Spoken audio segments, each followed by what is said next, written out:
दोस्तों कैसे हैं। उम्मीद करता हूं कि आप अच्छे ही होंगे। आज हम आपको इस वीडियो में इंटरजेक्शन, ठीक है, इसको हिंदी में बोलते हैं विस्मयादि बोधक अव्यय, इसके बारे में बताएंगे। ये जो है पार्ट ऑफ स्पीच का सबसे लास्ट भाग है, ठीक है।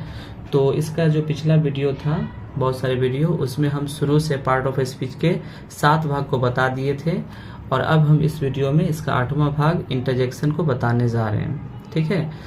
तो दोस्तों आप हमारे चैनल को लाइक और सब्सक्राइब करें क्योंकि हम इसी प्रकार का वीडियो हमेशा लाते रहते हैं, ठीक है। तो शुरू करते हैं। इंटरजेक्शन को हिंदी में बोलते हैं विस्मयादि बोधक अव्यय।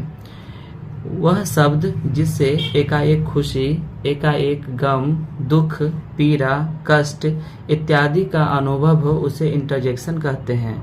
मतलब ये हुआ कि इंटरजेक्शन में हमें जो इंटरजेक्शन वाला जो शब्द होगा उसमें एकाएक खुशी मिलेगा, ठीक है, या एकाएक गम या दुख, ये सब का अनुभव जिसमें होता है उसे इंटरजेक्शन कहा जाता है, ठीक है। इसका इंग्लिश में डेफिनेशन होता है An interjection is a word which expresses some sudden feeling or emotion.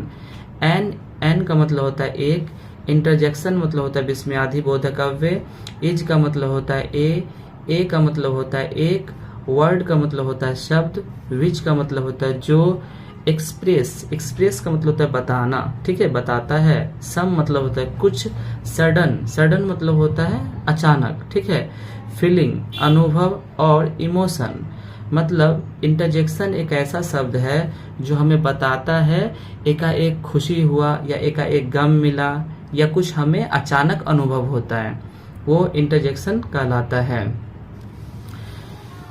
इसका कुछ एग्जाम्पल दिया हुआ है, जैसे कि लो, ठीक है, LO लो इंग्लिश शब्द है ये, इसे हिंदी में बोलते हैं आश्चर्य, ठीक है। ब्रेवो का मतलब होता है प्रशंसा से, ठीक है।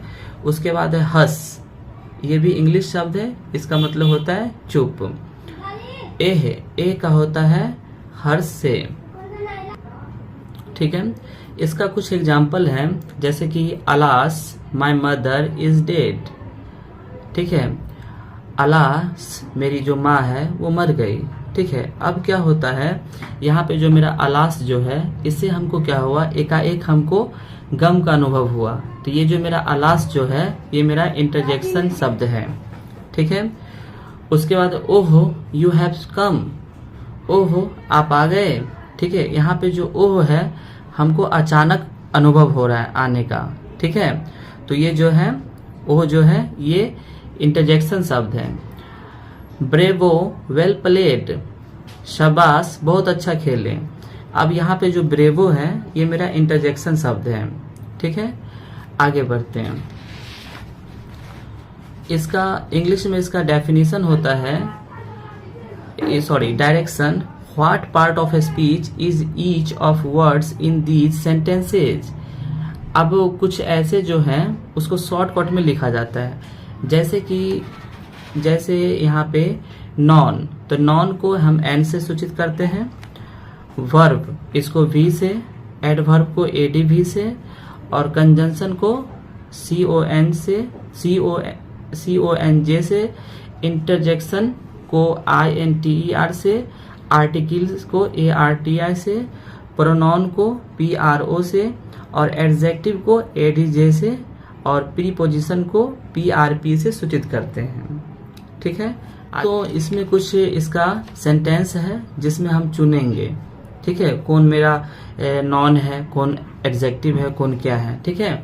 तो पहला है Ram is a very good boy, ठीक है। अब यहाँ पे ये जो राम है ये नॉन है, इज है ये वर्ब है, ए आर्टिकल है, वेरी ये एडजेक्टिव है, गुड ये भी एडजेक्टिव है, और बॉय ये नॉन है, ठीक है।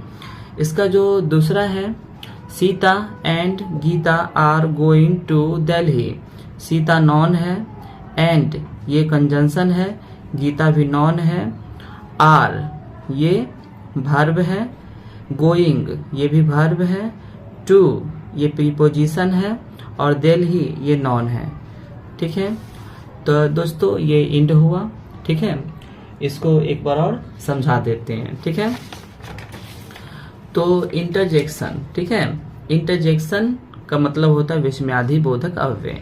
इंटरजेक्शन हम उसे कहते हैं जिससे हमें एकाएक खुशी, गम, दुख, प्रकट इत्यादि का प्रकट होता है, ठीक है। जैसे हमें एकाएक खुशी मिलता है तो जो खुशी आने पे हमारे मुंह से जो शब्द निकलता है वही इंटरजेक्शन शब्द हुआ, या कोई गम आने पे, ठीक है, या हमारे उंगली में कुछ उंगली मेरा कट जाता है तो हम ओह बोलते हैं, तो ये जो ओह हुआ ये इंटरजेक्शन हुआ, ठीक है।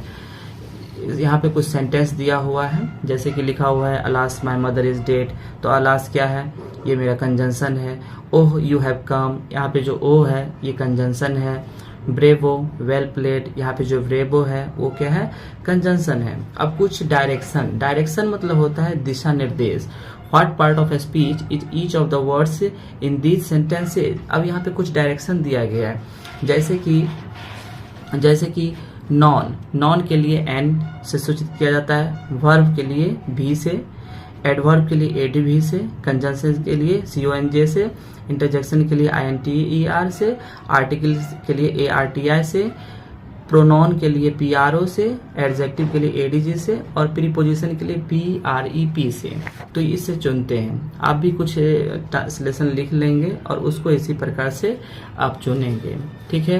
तो दोस्तों हमारा ये जो 8वां जो था पार्ट ऑफ स्पीच का 8वां भाग खत्म हुआ। अब इसके बाद हम चलेंगे पार्ट ऑफ सेंटेंस, यानी वाक्य के भाग। तो ये नेक्स्ट वीडियो में ये आएगा, ठीक है। तो हमारे चैनल को आप लाइक और सब्सक्राइब कर लें, क्योंकि सब्सक्राइब किए रहते हैं तो हम जब भी वीडियो डालते हैं तो उसका नोटिफिकेशन आपको आसानी से पहुंच जाता है, ठीक है। इसलिए आप हमारे चैनल को सब्सक्राइब भी करें और अपने दोस्तों के साथ शेयर भी करें, क्योंकि आपके दोस्त भी थोड़ा सा जानकारी उनको भी हासिल हो जाएगा ग्रामर के बारे में। तब तक के लिए धन्यवाद।